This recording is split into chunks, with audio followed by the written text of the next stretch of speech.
Bhaktidhare YouTube ಚಾನೆಲ್ಗೆ ಸ್ವಾಗತ.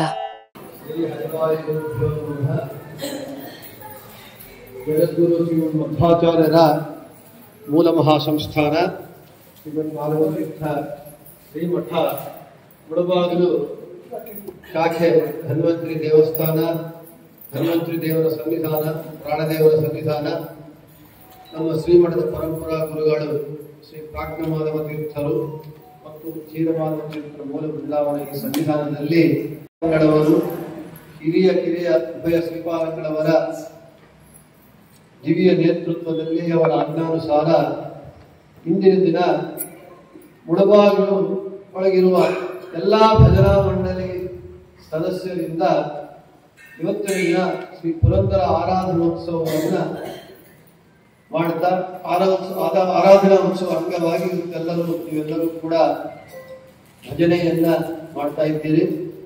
ವಾಸ್ತವವಾಗಿ ಆರಾಧನೆ ದಿನೇನೆ ಇಟ್ಕೋಬೇಕು ಅಂತ ಕೇಳಿದ್ರು ಭಜನಾ ಮಂಡಳಿಯವರು.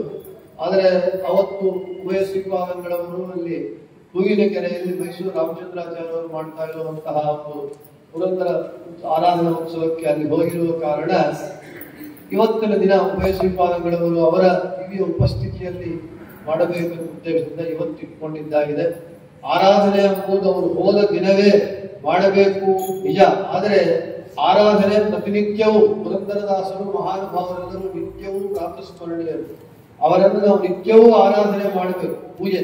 ಆದ ಕಾರಣ ಎಂದು ಮಾಡಿದರೂ ಅವರ ಆರಾಧನೆ ಸಲ್ಲತ್ತೆ. ಅದರ ಅಂಗವಾಗಿ ಇವತ್ತು ಈ ನಮ್ಮ ಮುಳಬಾಗಿಲು ಶಾಖಾ ಮಠದಲ್ಲಿ ಉಭಯ ಶ್ರೀಪಾದಂಗಳವರ ನೇತೃತ್ವದಲ್ಲಿ ಆರಾಧನಾ ಉತ್ಸವ ಭಜನೆ ನಡೀತಾ ಇದೆ. ಇದಕ್ಕೆ ಬಂದಿರುವಂತಹ ನಿಮ್ಮ ಆಹ್ವಾನದ ಮೇರೆಗೆ ಬಂದಿರುವಂತಹ ಉಭಯ ಶ್ರೀಪಾದಂಗಳವರಿಗೆ ಮುಳಬಾಗಿಲು ಭಜನಾ ಮಂಡಳಿ ವತಿಯಿಂದ, ಮುಳಬಾಗಿಲು ಭಕ್ತರ ವತಿಯಿಂದ ಅವರಿಗೆ ಹೃತ್ಪೂರ್ವಕವಾಗಿ ಸಾಷ್ಟಾಂಗ ಪ್ರಣಾಮಗಳನ್ನು ಸಲ್ಲಿಸುತ್ತಾ ಆಹ್ವಾನ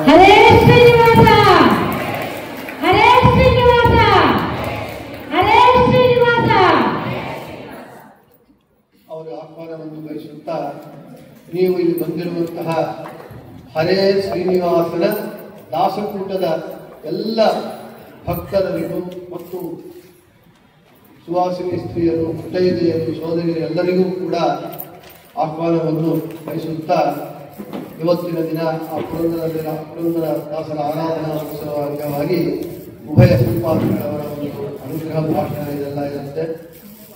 ಮೊದಲಿಗೆ ಎರಡು ಮಾತುಗಳು ಪುರಂದರ ದಾಸರ ಬಗ್ಗೆ ಮಾತನಾಡಿ ಉಭಯ ಶ್ರೀಪಾದಂಗಳವರು ಅನುಗ್ರಹ ಭಾಷಣವನ್ನು ನೀಡುತ್ತಾರೆ.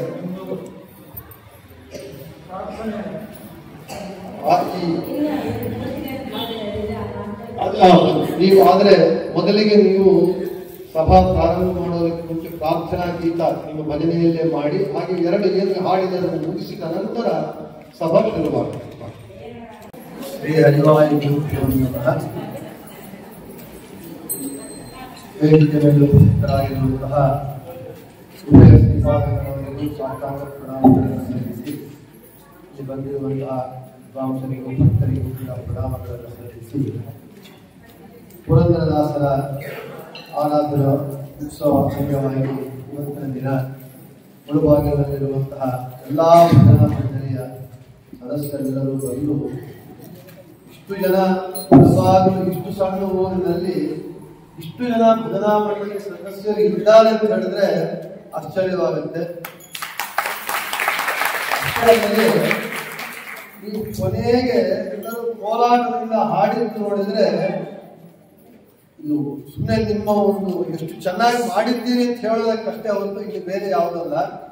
ಒಂದು ಸಿನಿಮಾ ಶೂಟಿಂಗ್ ಎಲ್ಲ ಪ್ರಾಕ್ಟೀಸ್ ಮಾಡಿ ಕೊರಿಯೋಗ್ರಾಫರ್ಸ್ ಒಗ್ಗಟ್ಟಾಗಿ ಮಾಡಿದ್ರೆ ಇದೇ ಮನಸ್ಸಿನಿಂದ ಒಂದೇ ತಾಳ ಇದು ಆ ಹೊಡೆಯೋದು ಎಷ್ಟು ಚೆನ್ನಾಗಿ ಮಾಡ್ತಾರೋ ಸಿನಿಮಾ ಶೂಟಿಂಗ್ಗಿಂತ ಇನ್ನೂ ಚೆನ್ನಾಗಿ ಮಾಡಿದ್ದೀರ. ಅಷ್ಟು ಸ್ಪಷ್ಟವಾಗಿ ಅಲ್ಲಿ ಯಾರು ಆ ಕೋಲಾಟ ಹೊಡೆಯೋದ್ರೊಳಗೆ ಯಾರು ಒಬ್ಬರು ತಪ್ಪದೆ ಏಕರೀತಿಯಾಗಿ ನೋಡ್ಲಿಕ್ಕೆ ಬಹಳ ಚೆನ್ನಾಗಿ ನಿಜವಾದ ಪುರಂದರದಾಸರ ಆರಾಧನೆ ಅಂತ ಹೇಳಿದ್ರೆ ಇದು ನಿಜವಾದ ಒಂದು ಪುರಂದರದಾಸರ ಆರಾಧನೆ.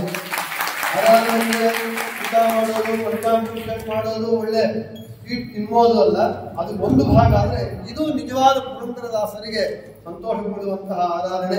ಇವತ್ತು ನಮ್ಮ ಮಠದಲ್ಲಿ ಉಭಯ ಶ್ರೀಪಾದಂಗಳವರ ದಿವ್ಯ ಉಪಸ್ಥಿತಿಯಲ್ಲಿ ನಡೀತಾ ಇರೋದು ಬಹಳ ಸಂತೋಷವಾಗಿದೆ ಅಂತ ಹೇಳ್ತಾ, ಪುರಂದರದಾಸರ ಬಗ್ಗೆ ಎರಡು ಮಾತುಗಳನ್ನಾಡಿ ನಾನು ಶ್ರೀಪಾದಂಗಳವರ ಅನುಗ್ರಹ ಭಾಷಣ ಮಾಡ್ತಾರೆ. ಪುರಂದರದಾಸರು ಕರ್ನಾಟಕ ಸಂಗೀತ ಪಿತಾಮಹರವರು. ಅಷ್ಟೇ ಅಲ್ಲದೆ ಪುರಂದರದಾಸರು ವ್ಯಾಸರಾಜರಲ್ಲಿ ದಾಸದೀಕ್ಷೆಯನ್ನು ತಗೊಂಡು ವ್ಯಾಸರಾಜರು, ವಾದಿರಾಜರು, ಶ್ರೀಪಾದರಾಜರು ರಾಜತ್ರಯರ ಕಾಲ, ಆ ರಾಜತ್ರಯರು 3 ಜನ ಪೀಠಾಧಿಪತಿಗಳಾಗಿ ಸಂಸ್ಕೃತದಲ್ಲಿ ಉಜ್ಜಾಮ ಪಂಡಿತರಾದರೂ ಕೂಡ ಸಂಸ್ಕೃತ ಬರದೇ ಇರುವಂತಹ ಪಾಮರ ಜನರು ಕೂಡ ಮುಕ್ತಿಯೋಗ್ಯ ಜೀವರು ಉದ್ಧಾರವಾಗಬೇಕು ಅಂತ ಹೇಳಿ ಕನ್ನಡ ಹರಿದಾಸ ಸಾಹಿತ್ಯವನ್ನು ರಾಜತ್ರಯರು ಪುಷ್ಟೀಕರಿಸಿ ಕನ್ನಡ ದೇವರ ನಾಮಗಳನ್ನು ಬರೆದು ಹರಿದಾಸ ಸಾಹಿತ್ಯವನ್ನು ಸಂಪನ್ನಗೊಳಿಸಿದ್ದಾರೆ. 3 ಜನ ರಾಜತ್ರಯರು. ಅದರಲ್ಲಿ ವ್ಯಾಸರಾಜನಂದು ಸೀನಪ್ಪ ನಾಯಕನಿಗೆ ದಾಸದೀಕ್ಷೆಯನ್ನು ಕೊಟ್ಟು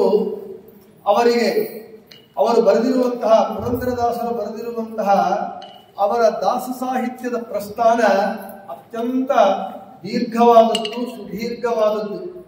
ಒಂದಲ್ಲ ಎರಡಲ್ಲ 4,75,000 ದೇವರನಾಮಗಳನ್ನು ಬರೆದಿದ್ದಾರೆ. ಅವರು ಮಾತುಗಳೇ ದೇವರನಾಮಗಳು. ಅವರು ಯಾಯವಾರಕ್ಕೆ ಹೋಗಿ ಜೋಳಿಗೆ ಹಿಡಿದು ಒಬ್ಬ ಗೃಹಿಣಿ ಮನೆ ಮುಂದೆ ನಿಂತಾಗ ಆ ಗೃಹಿಣಿ ತಂದು ಜೋಳಿಗೆಯಲ್ಲಿ ರಾಗಿ ಹಾಕಿದ್ಲು, ಭಿಕ್ಷೆ.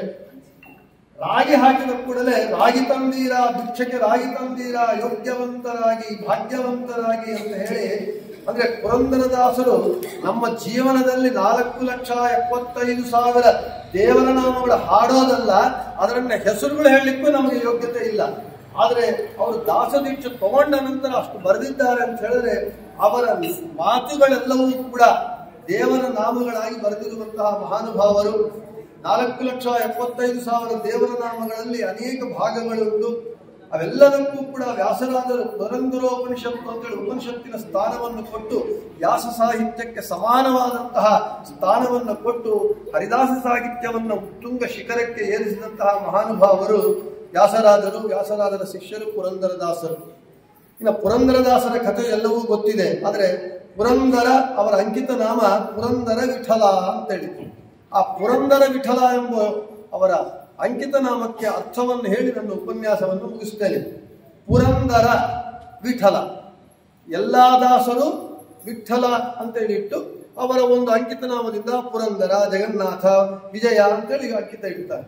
ಪುರಂದರ ವಿಠಲ ಅಂತ ಹೇಳಿದರೆ ಪುರಂದರ ಶಬ್ದಕ್ಕೆ ಪುರಂ ಅಂದ್ರೆ ದೇಹ, ಅಂದ್ರೆ ಈ ಲಿಂಗ ದೇಹ, ದರ ಅಂದ್ರೆ ನಾಶ ಮಾಡುವವನು, ಅಂದ್ರೆ ನಮ್ಮ ಸಂಸಾರಕ್ಕೆ ಕಾರಣಭೂತವಾದಂತಹ ಈ ಲಿಂಗ ದೇಹವನ್ನು ನಾಶ ಮಾಡಿ ನಮಗೆ ಮುಕ್ತಿ ಕೊಡುವವನು ಪುರಂದರ ನಾಮಕ ಭಗವಂತ.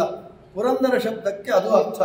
ಇನ್ನು ವಿಠಲ ಅಂತ ಹೇಳಿದ್ರೆ ವಿ ಇತಿ ಜ್ಞಾನಂ, ಥಾ ಇತಿ ತತ್ಶೂನ್ಯಂ, ಲಾ ಇತಿ ತತ್ಪಾಲನಂ ಅಂತೇಳಿ, ಅಂದ್ರೆ ಅಜ್ಞಾನಾಂ ಜ್ಞಾನದಹ ಅಂತ ಹೇಳಿ. ವಿಠಲ ಶಬ್ದಕ್ಕೆ ಅಜ್ಞಾನಿಗಳಿಗೆ ಜ್ಞಾನವನ್ನು ಕೊಡತಕ್ಕವನು ಅಂತ.